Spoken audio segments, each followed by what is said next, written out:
संगवारी हो देख सकते हो आदे दादू मन भिया अमलेश हमार एहला भात खवा थे।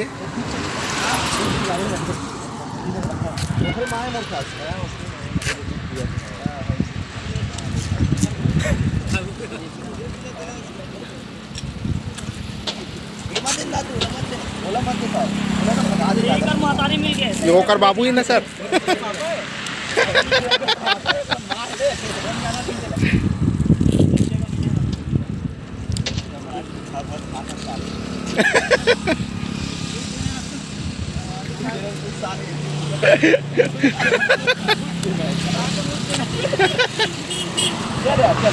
पारिवारिक ड्रामा, लेकिन ये फिल्म जो है वो 60% पारिवारिक है। मतलब उसका बेस जो है वो परिवार के, परिवार में मुसीबत आते तो आदमी एक लड़की का या कोई भी बाहर के जो भी चीज़ है वो सब कॉम्प्रोमाइज़ कर रहे थे। तो ये 60% पारिवारिक मूवी और 40% लव स्टोरी।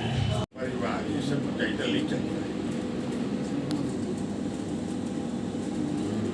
अभी तो बोले ना आप लोग लगा थे तो आप जाकर देखो फिल्म में सब ज़्यादा मज़ा आता है, तभी फिल्म इतना हाउसफुल जाते तो आप वरना स्वयं जाकर अनुभव करेगा बड़ी खबर।